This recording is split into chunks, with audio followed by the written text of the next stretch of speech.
In the remote wilderness of the Ozarks, veteran Arthur Corrigan puts all his strength behind a crowbar. What he's trying to open is no ordinary chest. It is a massive, rusted block of metal, buried beneath the earth for decades. Beside him, his service dog Fenrir lets out a low growl, a sound of profound unease. With a horrifying screech of rusted metal, the door finally gives way. But what welcomes Arthur is not some forgotten treasure. A wave of foul air, the smell of decay, and of time itself trapped within, rushes out from the dense darkness inside. He is about to confront a truth far darker than the blackness before him. Please support us by subscribing to the channel. The Ozarks in late autumn possessed a raw, untamed beauty that Art Corrigan had come to cherish. Rolling hills draped in a tapestry of fading greens, burnt oranges, and deep crimson stretched as far as the eye could see, eventually blurring into the hazy horizon. The crisp air, tinged with the scent of pine and damp earth, filled his lungs with a clarity he rarely found within the confines of four walls. For Art, a man whose mind was often a battlefield of echoes and shadows, this sprawling wilderness was more than just the escape. It was a sanctuary, a quiet companion in his ongoing struggle for peace. Art, at 38, carried the invisible scars of a decorated military career. His frame, still lean and taut from years of active duty, moved with an economical grace, each step measured, deliberate. His short-cropped, sandy hair was starting to show faint streaks of gray at the temples, a testament to the years of high-stakes decisions and sleepless nights. A faint, almost imperceptible tension often held his jaw, and his eyes, a piercing shade of hazel, usually scanned his surroundings with an intensity born of perpetual vigilance.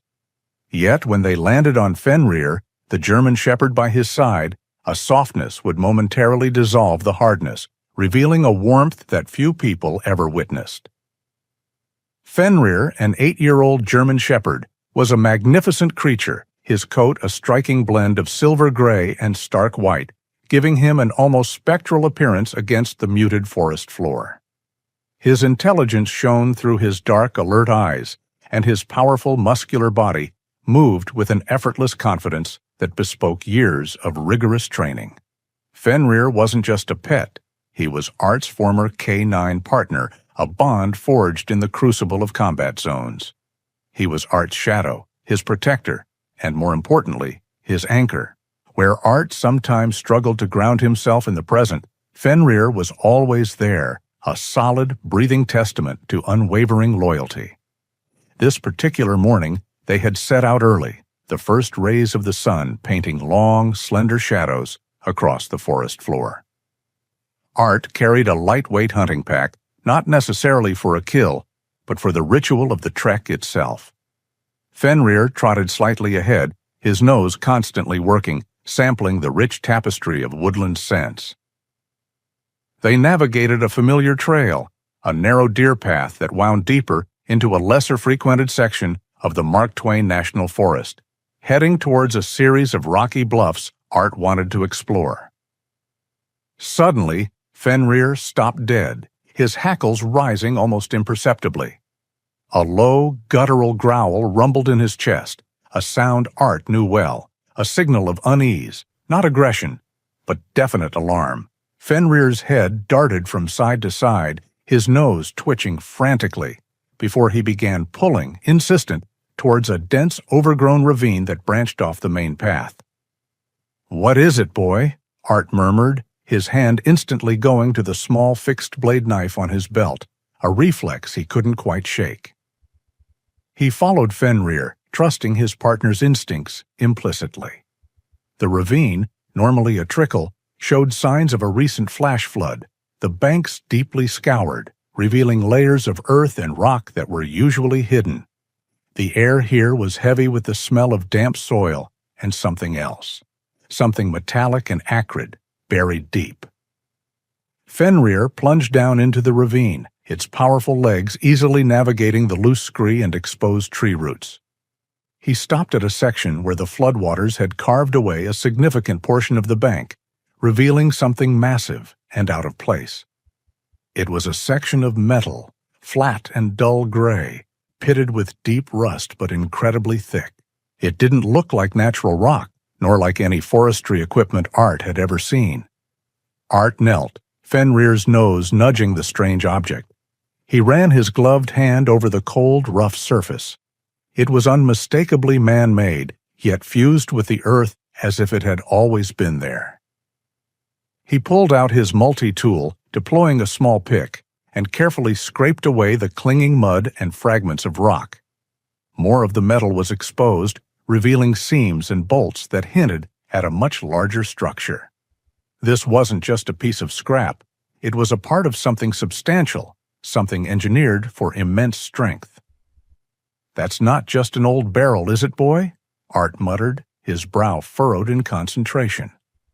The sheer thickness of the metal, the way it resisted his prying, spoke of heavy-duty construction. It reminded him vaguely of some armored vehicles he had encountered in his past life, though this was far too small for that. Yet the robustness was undeniable. It was designed to protect, to contain. He spent the next hour working, meticulously clearing the debris. The exposed section suggested it was flat, part of a side or a roof, and extended deep into the earth. The flood had done him a favor, eroding away decades of concealment. The Ozarks, with its dense foliage and remote hollows, was adept at reclaiming forgotten things, swallowing them whole into its green maw. But something about this felt different. It wasn't a discarded piece of farm machinery or an old moonshine still. The precision of its construction, the sheer weight of its presence, resonated with a trained eye. "It's too heavy for a simple old safe, Fenrir," Art mused, patting the dog's head. Fenrir responded with a soft whimper, his eyes fixed on the mysterious object, still vigilant. Art could discern the faint outlines of what might have been a large, recessed panel, or perhaps even a heavily reinforced door buried mostly under the remaining earth. This wasn't just a container, it was a fortified chamber. The sun was beginning its slow descent, painting the western sky in hues of orange and purple. Art knew he couldn't do much more with the meager tools he had. He needed something stronger, something more industrial. The sheer effort of clearing even this small section had exhausted him, and a strange sense of unease was starting to settle in. This wasn't a simple archaeological find. This felt significant and potentially dangerous. "All right, boy," Art said, standing up and stretching his aching back. "We've found something big, something that probably shouldn't have been found." He carefully marked the location with a few stacked stones, a silent promise to return. Fenrir, sensing Art's changed demeanor, stayed close, his body brushing against Art's leg, a silent reassurance. As they began the trek back, the fading light seemed to amplify the silence of the Ozarks, a silence that now felt less peaceful and more watchful. The peculiar glimmer of rust-colored metal in the ravine had snagged Art's attention, pulling him inevitably into a mystery that had lain dormant for far too long. He knew with a soldier's certainty that his peaceful solitude was about to be irrevocably broken. Sleep did not come easily to Art. The image of the rusted metal, a silent behemoth slumbering beneath the earth, played on a loop in his mind. It wasn't the discovery itself that unsettled him, but the feeling it evoked, a sense of profound and violent stillness, a secret kept not by choice, but by the sheer weight of soil and time. He rose before the sun, the cool, pre-dawn air doing little to clear the disquiet from his thoughts. Fenrir was already awake, his intelligent eyes watching Art's every move, a silent question in his gaze. He knew today was different.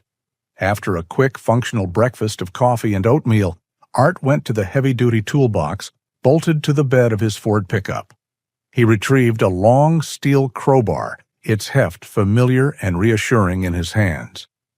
From a storage compartment beneath the rear seat, he pulled out his old military-issue entrenching tool, a compact folding shovel made of hardened steel.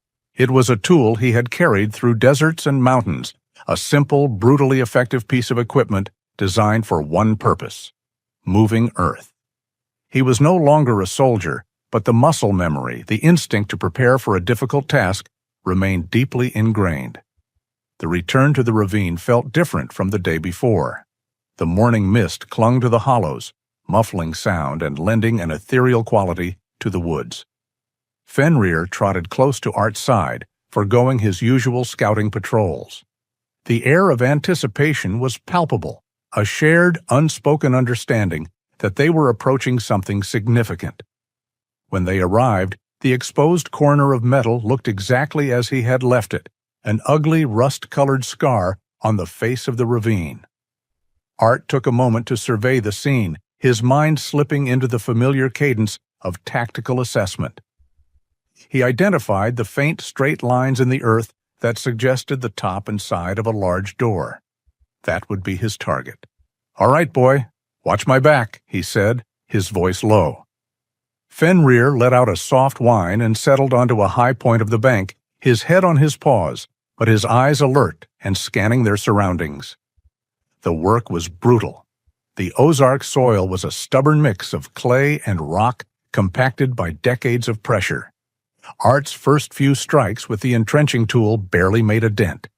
He gritted his teeth and fell into a rhythm, the rhythmic scrape and thud of the shovel, the only sound in the quiet woods. Sweat soon soaked the back of his shirt, and his muscles, though strong, began to burn with the strain. This was not the loose topsoil of a garden. This was a geological seal, fortified by a dense, tangled web of roots. He had to switch tactics often, using the pick end of the tool to break up the larger rocks, and then the shovel to clear the debris. Thick, gnarled roots, some as wide as his wrist, had woven themselves around the metal object, acting as natural rebar. He had to use his knife to saw through them, the serrated edge protesting against the tough woody fibers. Hours bled into one another. The sun climbed high overhead, its warmth turning the ravine into a humid bowl. Art worked on, fueled by a grim determination. With every shovelful of earth, with every severed root, he felt he was not just digging, but peeling back the layers of a forgotten history. Slowly, painstakingly, the outline of a large rectangular door emerged. It was heavily reinforced with massive rusted hinges on one side and what looked like a complex locking mechanism on the other. The sheer scale of it confirmed his suspicions. This was no ordinary vehicle. This was a vault on wheels. By early afternoon, he had cleared a 3-foot trench around the door's perimeter. He was exhausted, his hands raw despite his gloves, his back a knot of aching muscles. He took a long drink of water, his breathing heavy. It was time. He wedged the pointed end of the crowbar into the seam between the door and its frame. He put his weight into it, leveraging all his strength. At first, nothing. The door was fused shut by rust and pressure. He repositioned the crowbar, finding a better angle, and tried again. A low, tortured groan echoed through the ravine, the sound of metal surrendering after a long, silent battle. A line of rust flaked away. Encouraged, Art pushed harder, his muscles screaming in protest. With a deafening screech that sent a startled flock of birds scattering from the trees, the seal broke. The door moved only an inch, but it was enough. He worked the crowbar back and forth, widening the gap, until finally, with a final shuddering bang, the heavy door swung inward and slammed against something inside, opening into a cavern of absolute darkness.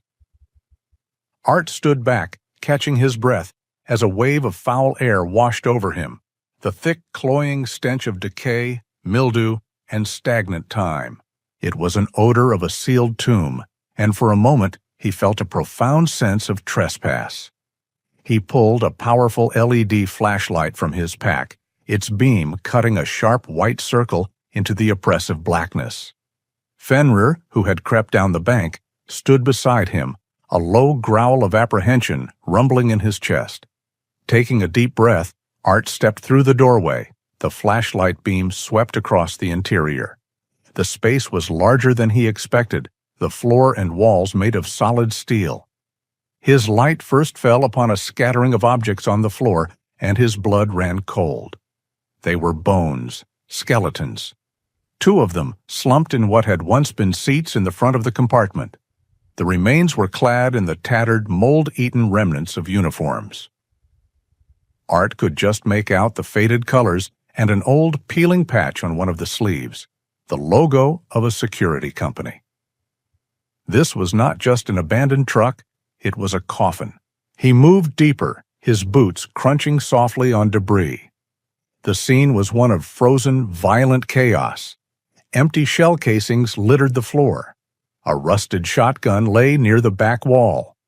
In the center of the compartment was a large safe, its door mangled and torn from its hinges. The entire scene screamed of a final, desperate struggle. While Art stood trying to process the grim tableau, Fenrir began to act strangely. The dog ignored the skeletons, his attention fixed on the area beneath the driver's seat. He sniffed intently, his tail low, and then began to paw insistently at the floor, whining softly. "What is it, Fenrir? What did you find?" Art directed his flashlight to where the dog was scratching. At first, he saw nothing but grime and rusted metal. But as he looked closer, he saw a small object wedged deep in a seam where the floor met the wall. He knelt, using the tip of his knife to carefully pry it loose. It was a metal lighter, a classic Zippo, its silver plating tarnished with age. He wiped the grime away on his trousers and flipped it over in his palm. There, elegantly engraved on the surface, were 2 initials, DM. Art stood up, the weight of the lighter in his hand feeling immense. His flashlight beam drifted from the lighter to the skeletal remains, and back again. The silence of the tomb pressed in on him. He had come here seeking answers to a simple mystery, but instead he had unearthed a story of violence and death, a story that had been successfully silenced for decades. And now, holding this small personal token, he knew he had just become a part of it. Art did not return to the iron tomb. After meticulously covering the entrance with fallen branches and loose brush to obscure his work, he and Fenrir made the long, somber trek back to their campsite. The Zippo lighter felt heavy and cold in his pocket, a tangible link to the violent secret he had unearthed. He knew he couldn't proceed on instinct alone. He needed facts, context.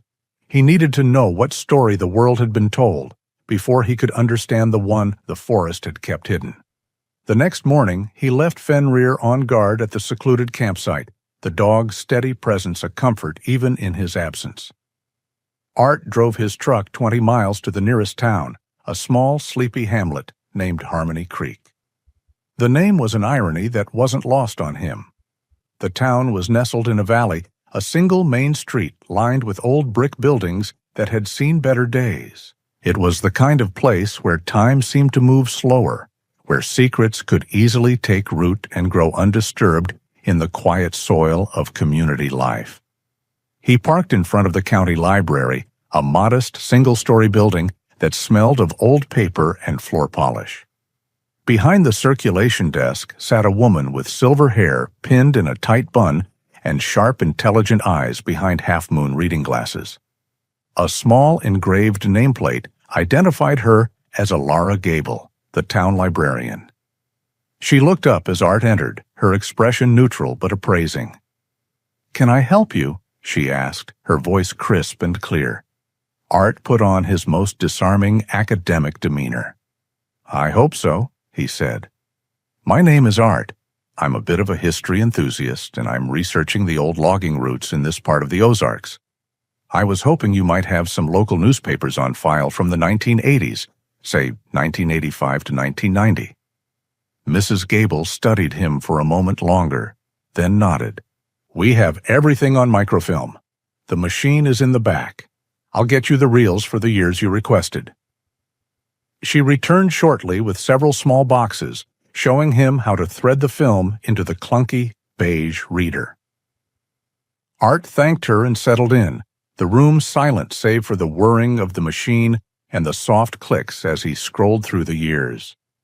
He scanned past local politics, high school football scores, and advertisements for farm equipment. It was a slow, painstaking process. Then, in an issue of the Arkansas Gazette from late September of 1987, he found it. The headline was stark: "Armored Vehicle Vanishes on Rural Route." He leaned closer, his heart rate quickening. The article detailed how a Sterling Security transport vehicle had disappeared while en route to a regional bank in Springfield, Missouri. It was carrying $5 million in cash. The truck and its two-man crew, both named in the article, had simply vanished.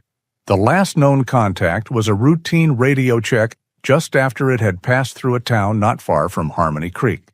He kept scrolling through the following weeks. The story was major news. Search parties scoured the woods and back roads. State police set up roadblocks. Theories flew, from a professional hijacking to an inside job. But there was nothing. No wreckage, no ransom note, no sign of the crew or the money.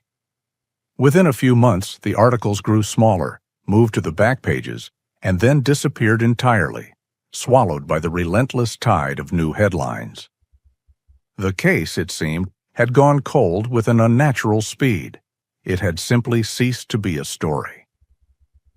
With the information he needed, Art left the library and headed to the social heart of the town, the Creekside Diner.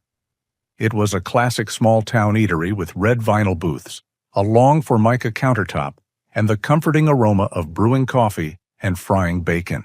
A couple of older men in overalls sat at the counter, their conversation a low, continuous murmur. Art took a seat in a booth by the window. The man who came to take his order was burly and in his late 50s, with a thick, graying mustache and watchful eyes that seemed to miss nothing. His apron was stained, and he moved with the weary efficiency of someone who had been on his feet all day.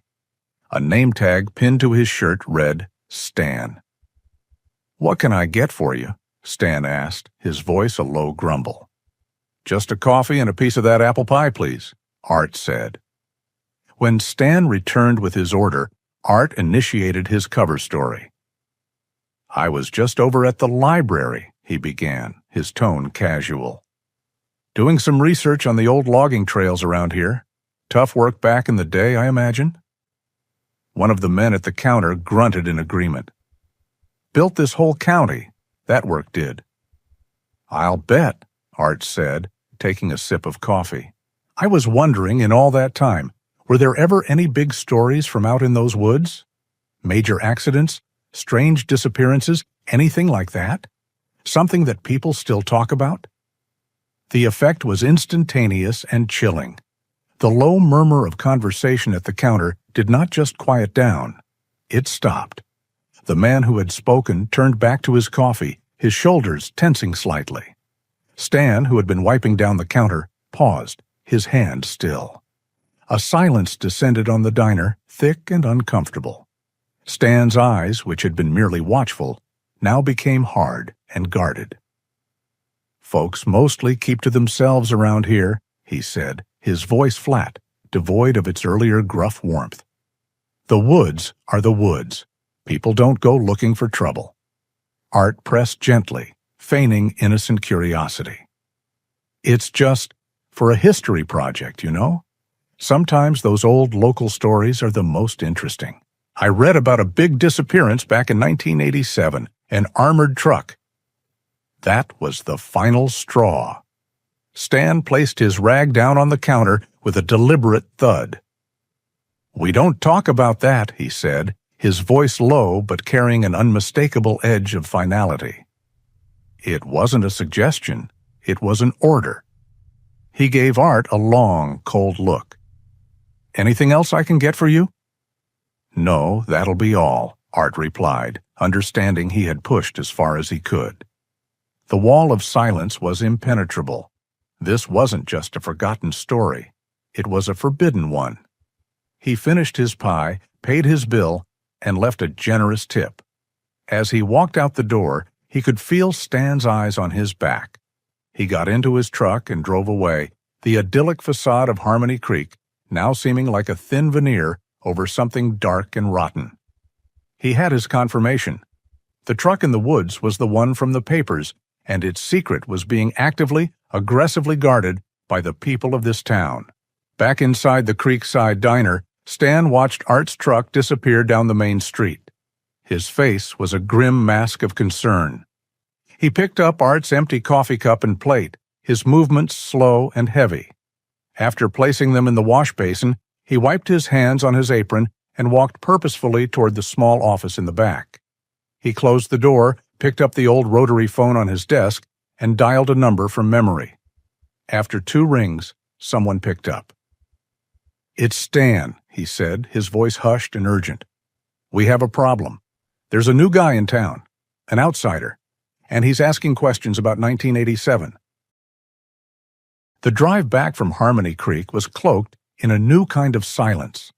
It was no longer the peaceful solitude Art had sought, but a heavy, watchful quiet that seemed to press in from the dense woods lining the road.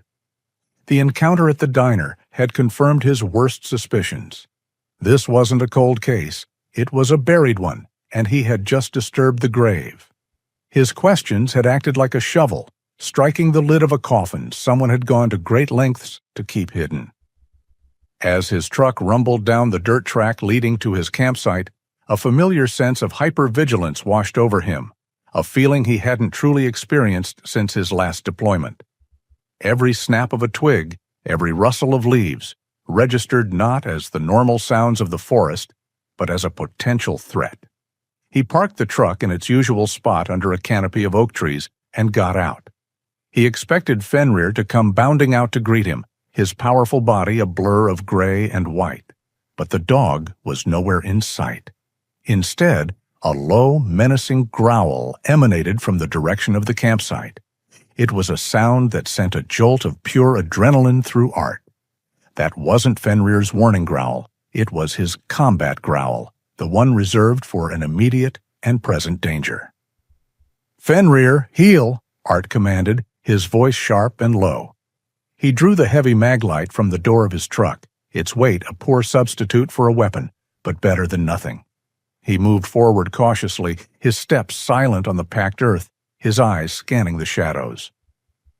He found Fenrir standing rigid near the campfire pit, his body lowered in a defensive stance, his teeth bared. The dog's gaze was fixed on the small, rustic wooden table Art had built next to his tent. And what Art saw there made his stomach clench. Embedded deep in the center of the wooden tabletop, quivering slightly from the force of the impact, was a large hunting knife. It was not a factory-made blade, but a custom, hand-forged piece, the kind favored by serious local hunters. Its handle was made of polished deer antler, and the blade itself was wickedly sharp. It was a message, delivered with brutal clarity. It said, "We know who you are. We know where you are, and we can get to you." Art's gaze swept the ground around the campsite. He immediately spotted them, the faint impressions of heavy boots in the soft earth near the edge of the clearing. 2 sets of tracks, one noticeably larger than the other. They had been here, and recently. The intruders had been careful, but not careful enough to fool a trained eye. They had come, delivered their warning, and left. Fenrir's presence had likely kept them from doing anything more. "Good boy," Art whispered, placing a steadying hand on Fenrir's back. The dog relaxed slightly, the growl subsiding to a low rumble, but he remained tense, his body a coiled spring. The initial shock quickly gave way to a cold, familiar calm. Fear was a luxury he couldn't afford. This was no longer a historical mystery, it was a tactical situation. He had been compromised. His position was known. He was no longer the hunter, he was the hunted, and that meant the rules had changed. He spent the next hour sweeping the perimeter, Fenrir trotting silently at his heels. He found more signs of their visit, a broken branch here, a scuffed patch of moss there. They had been thorough in their reconnaissance. They knew the layout of his camp, the location of his truck, his tent. They had assessed him. The cold professionalism of it chilled him more than the knife itself. These were not common thugs. Returning to the camp, Art looked at his simple setup, a tent, a campfire, a truck, and saw only vulnerabilities. The peace he had built for himself here had been an illusion, a fragile bubble that had just been burst by a single, violent act. But despair was not in his nature. Action was. "All right, Fenrir," he said, his voice resolute. "Time to go to work." The rest of the afternoon was a whirlwind of focused activity. The skills that had kept him alive in hostile territories came flooding back, as natural as breathing. First, he moved his truck, parking it in a new position that offered a quick and clear line of egress, but was also less visible from the main track. Then, he addressed the campsite itself. He took down the tent, which was a clear and obvious target. Instead, he constructed a low, discreet lean-to using a camouflage tarp and fallen branches, situating it in a dense thicket that offered both concealment and a solid backdrop. It was far less comfortable, but infinitely more defensible. Next, he established a perimeter defense. He didn't have access to military-grade equipment, but he had a soldier's ingenuity. Using thin, strong fishing line, he set up a series of low-slung tripwires around the camp's approaches. He tied small, empty tin cans filled with pebbles to the lines. They wouldn't stop an intruder, but they would make a racket, buying him precious seconds of warning. He carefully concealed them with leaves and dirt, marking their locations in his mind with the precision of a cartographer. He also dug a small cache, lining it with a waterproof bag, and buried his most important supplies: a spare GPS unit, emergency rations, a first aid kit, and the Zippo lighter. If he had to abandon the camp in a hurry, he would not leave empty-handed. As dusk began to settle, casting long, eerie shadows through the trees, Art sat with his back against a thick oak, his hunting rifle cleaned, loaded, and resting across his lap. Fenrir lay at his feet, not sleeping, but in a state of watchful repose, his ears twitching at every distant sound. The campsite was no longer a place of rest. It had been transformed into a forward operating base, a defensive position in a war he hadn't asked for. The silence of the Ozarks returned, but now it was filled with a new tension. He was ready. Let them come. The morning after the warning, a cold determination settled over Art. The incident with the hunting knife had crystallized his purpose. He couldn't leave this alone. The message was clear. Someone wanted the past to stay buried. But the knowledge of two dead men, locked away in an iron tomb, fueled a different kind of resolve. He would find out who was behind this, not just for his own safety, but for the silent victims in the ravine. He believed the armored vehicle still held secrets deeper than the bones and scattered shell casings. After a thorough check of his perimeter and a quiet conversation with Fenrir, who seemed to understand the gravity of the situation, Art packed a small, tactical backpack. It contained water, a first aid kit, his trusty field knife, and a compact digital camera he usually reserved for wildlife photography. This time, it would capture evidence. Fenrir, a silent sentinel, took point as they moved through the transformed, now-alert woods. The trek back to the ravine felt different this time. Every shadow seemed to hold a watchful eye, every rustle of leaves a potential threat. Art moved with the familiar fluid motion of a soldier, his senses heightened, constantly scanning, listening. Fenrir, always a step ahead or to the side, served as his advanced warning system, his nose and ears picking up nuances that Art's human senses couldn't. They reached the hidden entrance to the armored vehicle without incident. Art removed the carefully placed camouflage, revealing the gaping dark maw of the door. The stench of decay was still present, though slightly less overpowering after a night of ventilation. He stepped inside, Fenrir remaining a watchful presence at the entrance, his gaze sweeping the tree line. Art's flashlight cut through the darkness, illuminating the grim interior. He meticulously photographed the skeletons, the rusted shotgun, the mangled safe, and the scattered shell casings. Each click of the camera's shutter felt like an accusation. This wasn't just a crime scene, it was a testament to cold-blooded murder and a desperate cover-up. He then began to examine the vehicle itself with a new intensity. He moved slowly, methodically, his hands running along the cold, unyielding steel panels.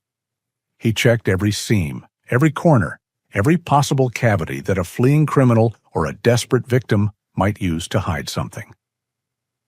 The initial raiders would have been focused on the main safe, on the obvious prize. But what if there was something they had missed?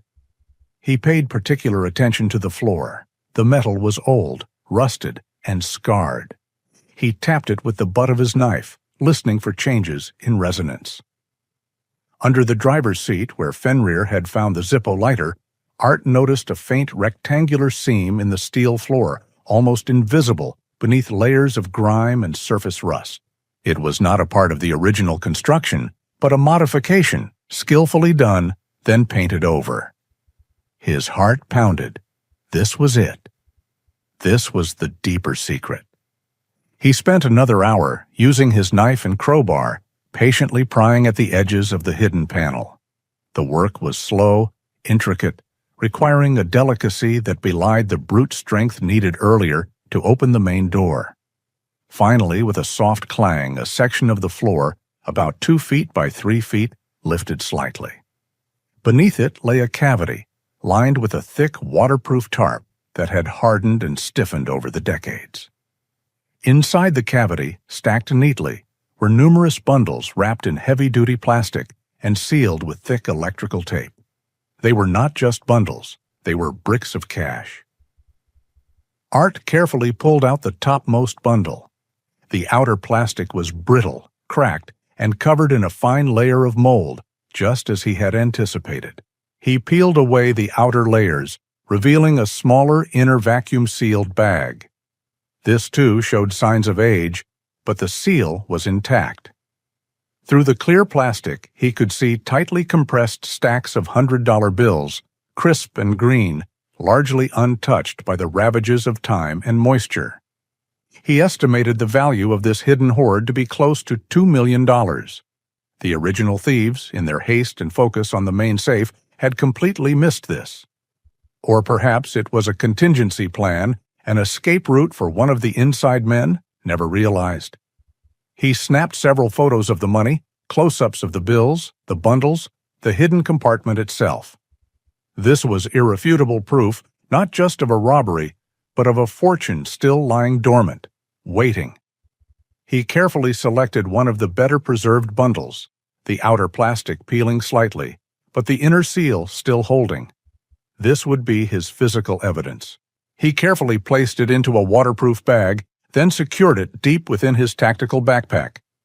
As he was meticulously replacing the hidden panel and covering it with the grime and rust flakes, Fenrir suddenly let out a low, drawn-out growl from his position outside the vehicle. It was deeper, more urgent than before. Art froze, his muscles tensing. "What is it, boy?" he whispered, his hand instinctively going to the hilt of his field knife. Fenrir didn't respond directly, but his growl intensified, his body dropping into a lower, more defensive stance. Then Art heard it too. A distant sound at first, a faint rumbling that slowly grew louder. The distinct hum of powerful engines. Not one, but two. And they were getting closer, rapidly, moving along a rough, seldom-used logging track that wound around the distant ridge, heading straight for the ravine. The blood in Art's veins turned to ice. They knew. Someone had told them. And they were coming. He glanced at the concealed compartment he had just resealed, then at the entrance of the armored truck, then at Fenrir, whose eyes were now fixed on the approach, reflecting a primal, ancient warning. He had minutes, perhaps less. His peaceful solitude in the Ozarks was not just broken, it was under attack. And they had the money. The rumbling of the SUVs grew louder, closer, echoing ominously through the ravine. Art knew he was exposed, trapped within the confines of the iron tomb. There was no time to replace the camouflage over the door. He had mere seconds to react. His military training, honed over years of life-or-death situations, kicked in. He wasn't thinking. He was acting. "Fenrir, stay with me," he whispered urgently as he burst out of the armored vehicle.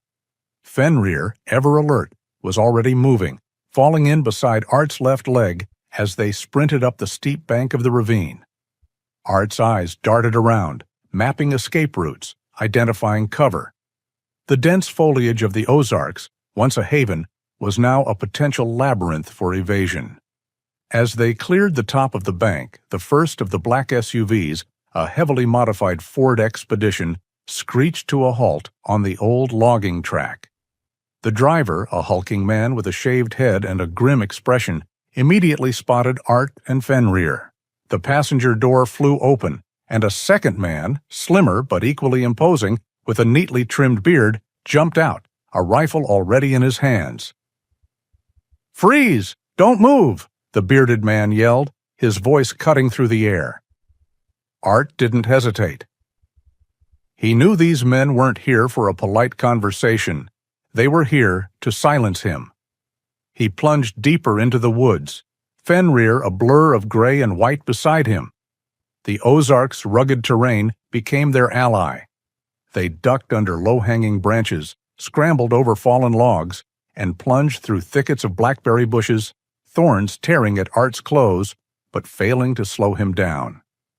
The two men from the SUV were fast, but they were not accustomed to this kind of relentless, untamed wilderness.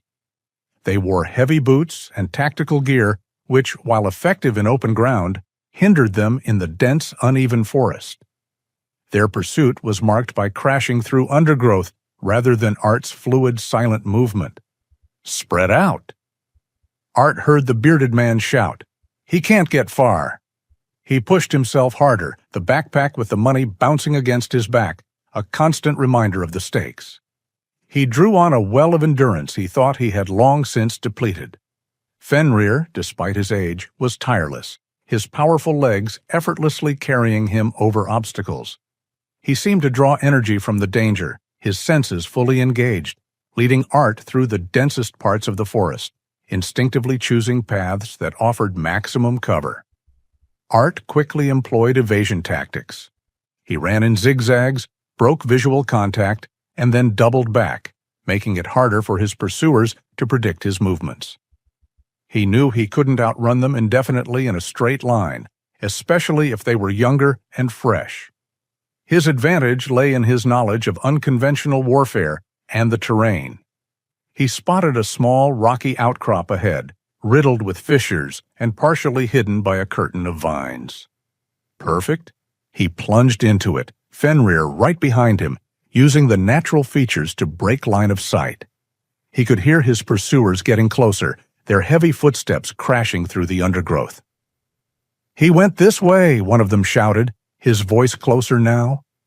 Art flattened himself against the cold rock.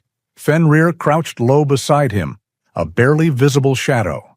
He heard them arguing, their voices muffled by the foliage, trying to pinpoint his exact location. They were perhaps 50 yards away, fanning out. He needed a diversion. He needed to buy himself time, not just minutes, but precious seconds to put more distance between them. He looked at Fenrir, whose intelligent eyes met his. A silent understanding passed between them. Art pulled a small, smooth river stone from his pocket, a worry stone he sometimes carried. He carefully lobbed it towards a patch of dense undergrowth about 30 yards to his left, away from his position.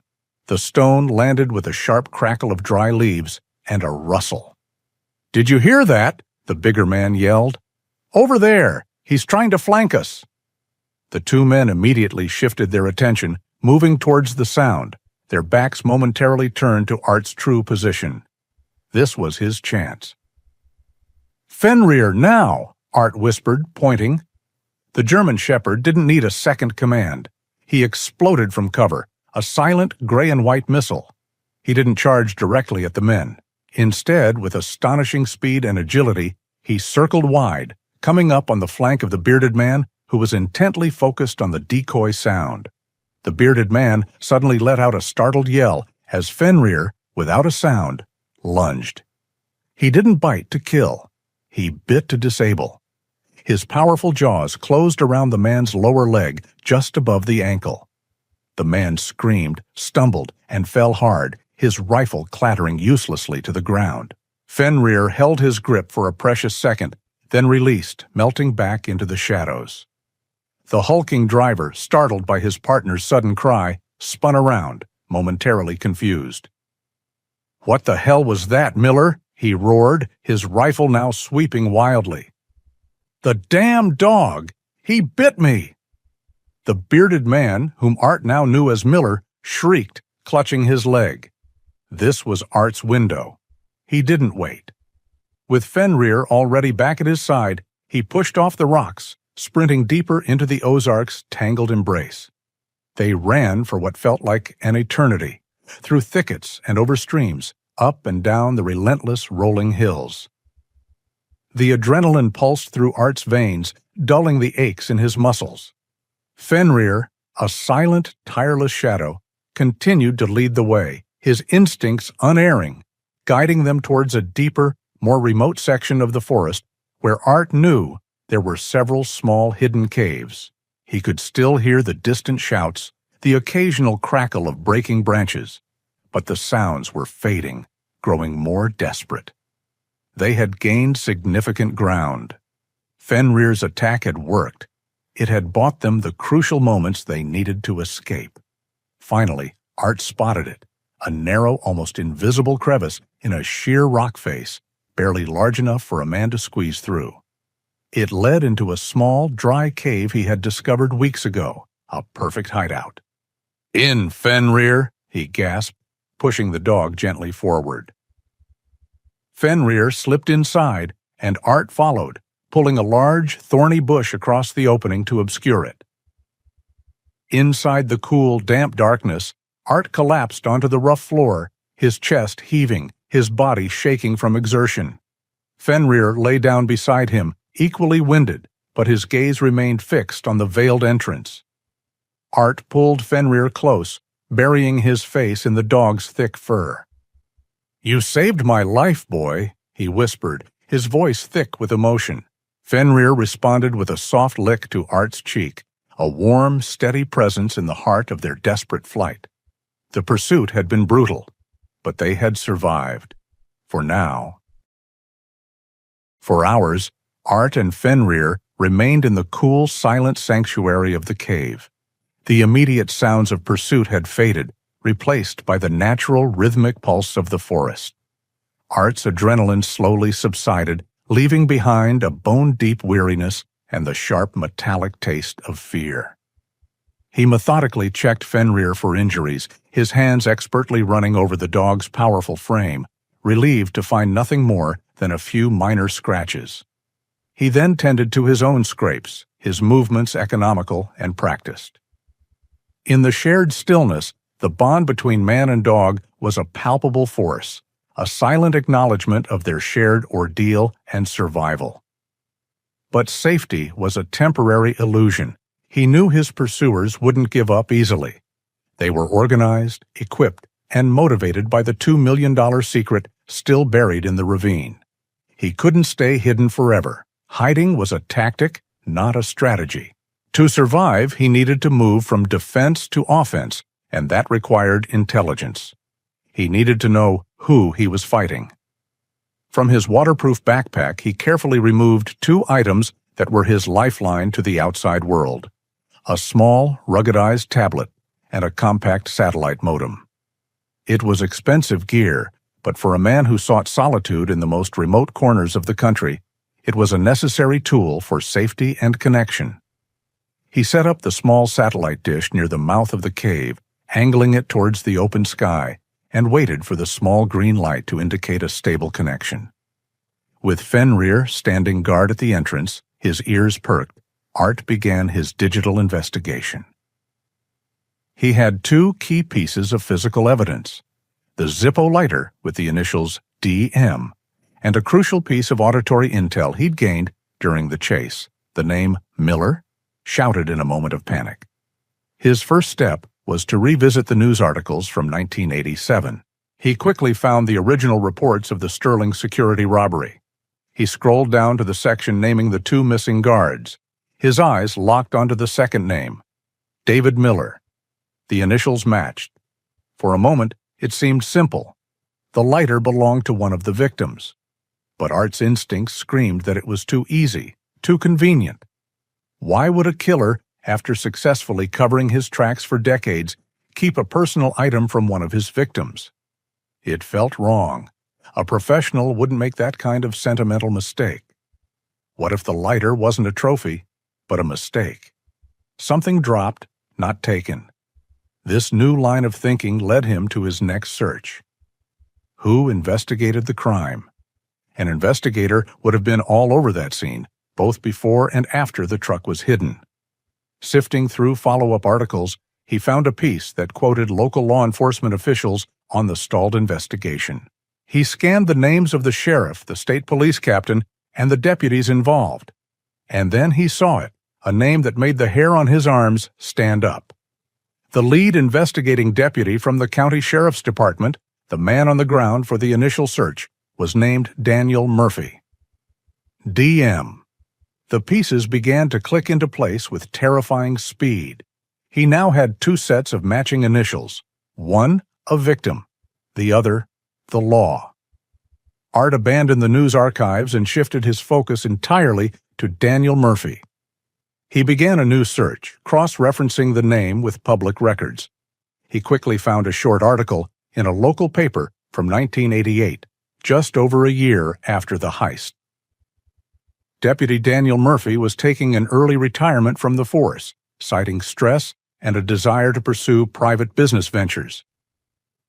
For a lead investigator to quit in the middle of the biggest unsolved case in the county's history was more than suspicious. It was a blaring alarm. Now, Art began to follow the money. This was the final, crucial step. He moved from news archives to searchable public databases for business licenses, property deeds, and tax records. The digital trail that unfolded on the tablet screen told a damning story. In late 1988, Daniel Murphy, a man on a modest deputy's salary, founded Murphy Construction and Development. In 1989, his company purchased a significant parcel of land just outside Harmony Creek. Throughout the early 1990s, the purchases continued. More land, commercial properties, a new office on Main Street. Daniel Murphy hadn't just started a small business, he had built an empire. His wealth had grown at a rate that a deputy's pension could never explain. The timeline was perfect. The money from the heist hadn't just vanished. It had been laundered, slowly and carefully, into the legitimate foundations of a local dynasty. Art leaned back against the cold cave wall, the tablet resting on his knees. The whole sordid picture was now clear. The lighter didn't belong to David Miller, the victim. It belonged to Daniel Murphy, the killer. Murphy must have dropped it during the robbery, a single, careless mistake in an otherwise meticulously planned crime. The man in the woods named Miller, who had yelled in pain, was likely a hired hand, the name a bitter, cosmic irony. The silence of the cave felt different now. It was no longer a place of refuge, but a war room. The enemy was no longer a faceless shadow in the woods. He was Daniel Murphy, a respected local businessman, a former pillar of the law enforcement community, and a cold-blooded killer who had built his life on a foundation of stolen money and murder. He had a name, a history, and a weakness: his secret. Art looked over at Fenrir, who had been watching him with unwavering focus. The dog seemed to sense the shift in his partner's demeanor, the cold resolve that had replaced the desperate fear. They were no longer just prey. Art had survived the hunt, and now, armed with the truth, he was ready to become the hunter. The knowledge of his enemy's identity settled in Art's mind, not with a sense of triumph, but with the cold, heavy weight of responsibility. Daniel Murphy was no mere thug.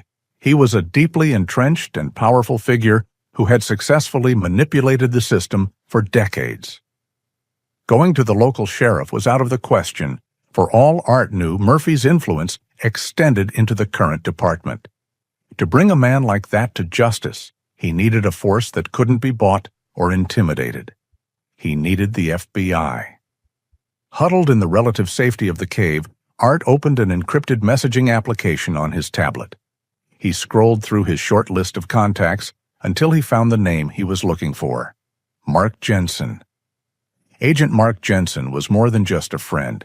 He was a brother in arms, a man whose life Art had saved during a chaotic ambush in Kandahar. The debt between them was one of unspoken, absolute trust. Mark, now a seasoned agent in the FBI's Chicago field office, was Art's only viable lifeline. Art began to type, his fingers flying across the screen. He laid out the entire story in a concise, fact-based report. The initial discovery by Fenrir, the excavation, the contents of the Iron Tomb, the research in Harmony Creek, the warning with the knife, and the subsequent pursuit by armed men. He attached the high-resolution photos he had taken, the skeletons, the hidden money, and the most crucial piece of evidence, the Zippo lighter with the clear initials, DM. He concluded the message with his findings on Daniel Murphy, his suspicious retirement, and his inexplicable wealth. He hit send, and the message disappeared into the digital ether. For an hour, there was only silence. Art sat with Fenrir, the tension in the small cave thick enough to cut with a knife. Then his tablet buzzed, a reply from Mark. "Art, are you secure?" "Is this a joke?" Art typed back. "Completely secure, and I wish it were a joke. I'm in deep, Mark." Another pause, longer this time. Then a new message. "I've reviewed the photos. The lighter is damning. Armored car robbery is a federal crime. Given the homicides and the potential for local law enforcement corruption, this falls squarely in our jurisdiction. I trust you, Art. You know I do, but I can't just send in a team from Chicago. That's not how it works." Art's heart sank, but he typed back, "What's the play, then?" "The right way," Mark's message appeared. "I'm packaging everything you sent me into an official intelligence report. I'm sending it via secure channels to the special agent in charge of the Little Rock field office. That's their territory.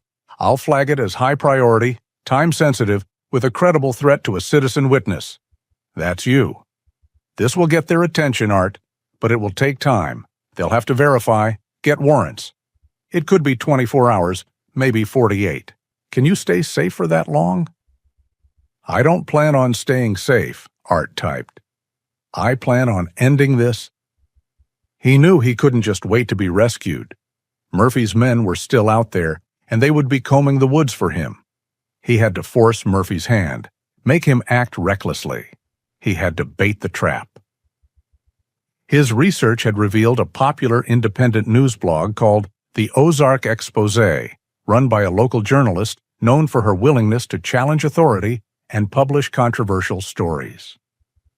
She was exactly the kind of disruptive force he needed. Art created a new anonymous email address through a secure service. The email he composed was short, sharp, and designed to detonate the decades of peace Daniel Murphy had built for himself.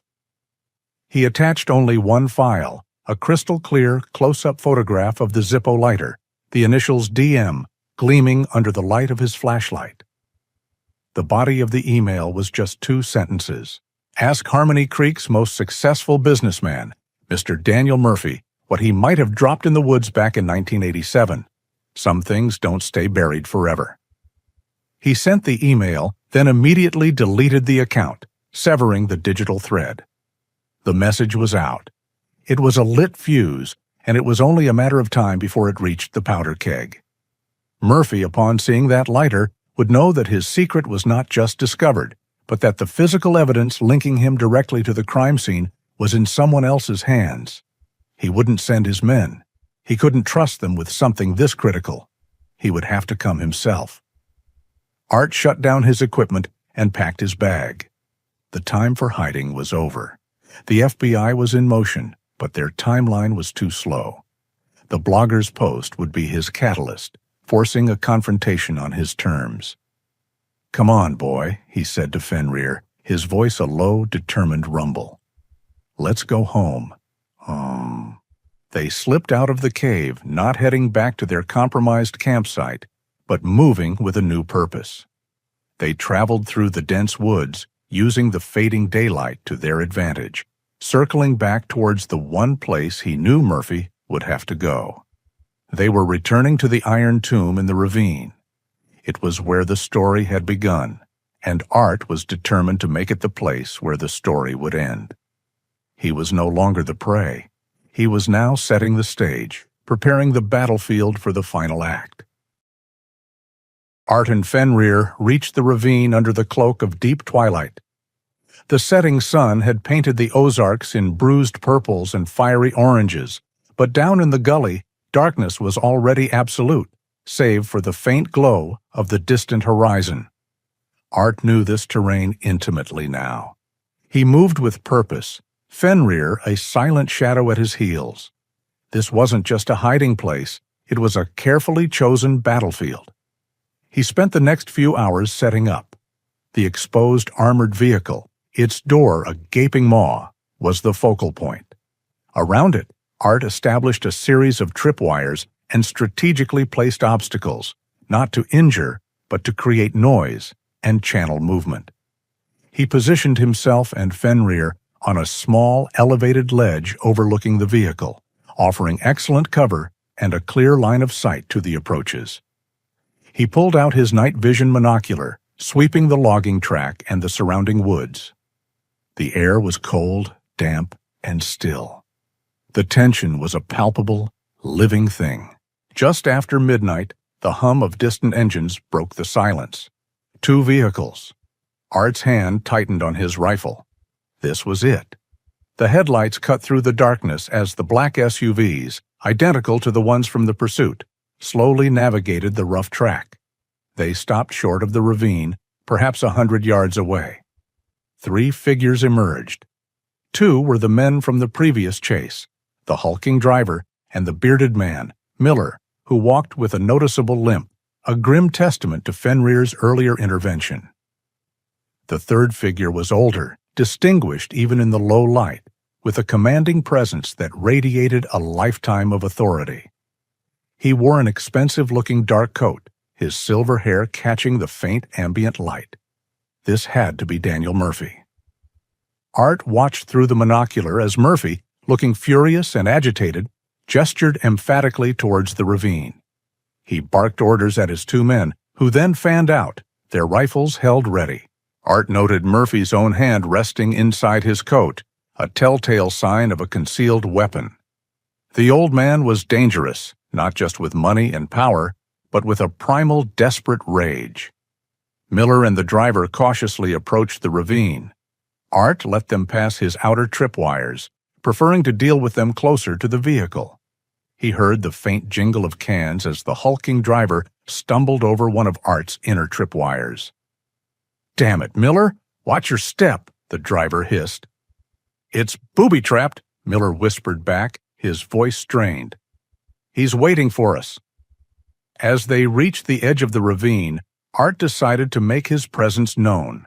He dropped a small, heavy rock, dislodging a cascade of pebbles that clattered loudly down the slope. "Hello, gentlemen!" Art's voice cut through the silence, amplified by the natural acoustics of the gully. "Looking for something?" Miller and the driver immediately snapped their rifles up, scanning the shadows. "Corrigan, show yourself!" Miller yelled, his voice laced with a mix of fear and anger. "You already know what I'm looking for," Art countered, his voice calm, controlled. "And you know I found it." Murphy, infuriated, strode to the edge of the ravine, his face contorted with rage. "You meddling fool! You have no idea who you're dealing with." "Oh, I think I do," Art replied. "Daniel Murphy, former deputy, current owner of Harmony Creek, future resident of a federal prison." Murphy roared, pulling a compact semi-automatic pistol from inside his coat. "You won't live to tell anyone anything," he bellowed, firing wildly into the darkness, the muzzle flash momentarily blinding. The shots ricocheted harmlessly off the rocks above Art's position. "Fenrir, neutralize," Art commanded, pointing towards the hulking driver who was struggling to get a clear shot. Fenrir, a phantom in the low light, sprang from his cover. He moved with astonishing speed, not towards Murphy, but towards the driver, who was momentarily distracted by Murphy's outburst. Before the driver could react, Fenrir launched himself at the man's weapon hand, his powerful jaws clamping down, not on flesh, but directly on the rifle's stock. The driver yelled in pain and surprise as the rifle was wrenched from his grasp, clattering down the slope. Fenrir released, a low growl rumbling, and melted back into the shadows, his mission accomplished. "My gun, you damn dog!" the driver screamed, clutching his now useless hand. Art took advantage of the chaos. He moved swiftly, descending from his perch, appearing from the darkness behind Miller. Before the bearded man could even turn his rifle, Art delivered a swift, practiced strike to the back of his neck, sending him sprawling, unconscious. Now it was just Art, Fenrir, and Daniel Murphy. The old man, shaken by the sudden incapacitation of his men, stood alone, his pistol wavering. His face was a mask of desperation, his eyes darting frantically between Art, the unconscious men, and the shadowy depths of the ravine. "It's over, Murphy," Art said, stepping fully into the dim light. "The money's gone. The bodies are found. The lighter has your initials." "No," Murphy shrieked, his voice cracking with fear and fury. "It's mine, all of it. 40 years, you don't understand what I did." His pistol, still clutched in his trembling hand, wavered dangerously. "I'll kill you. I'll kill you both."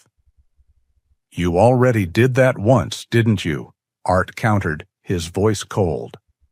"Tell me, Murphy, how many bullets did it take to silence 2 men who trusted you? Did David Miller know it was you? Did he see the DM on your lighter right before you pulled the trigger?" The words struck Murphy like physical blows. His face twisted with raw, agonizing memories. His eyes, full of terror and regret, momentarily lost their focus. This was the opening Art needed. Murphy was vulnerable, exposed.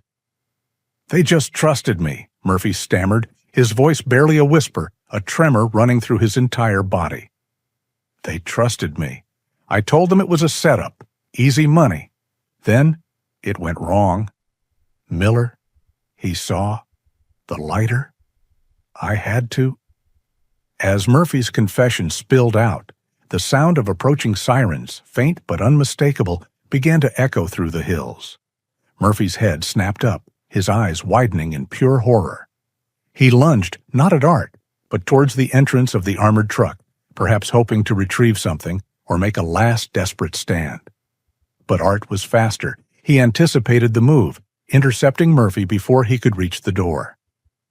The old man, surprisingly strong in his desperation, struggled fiercely, but Art's training was superior.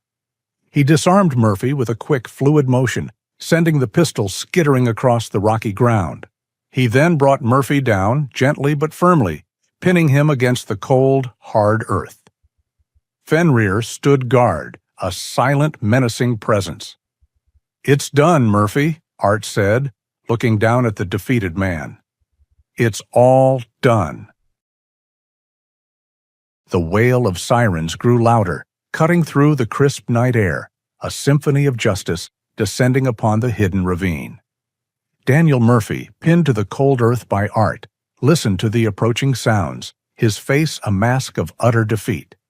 The fight had drained out of him, replaced by the hollow realization that his meticulously constructed empire of lies and stolen wealth was crumbling. Fenrir stood over him, a silent, unmoving guardian, his eyes fixed on the defeated man. Suddenly, the ravine was flooded with blinding lights. Tactical teams moving with disciplined precision swarmed down the banks. FBI agents, identifiable by their vests and badges, took strategic positions, their weapons ready. The first 2 agents to reach the armored vehicle immediately moved to secure Daniel Murphy and his 2 unconscious henchmen, who were quickly cuffed. A man stepped forward, his gaze sweeping over the scene.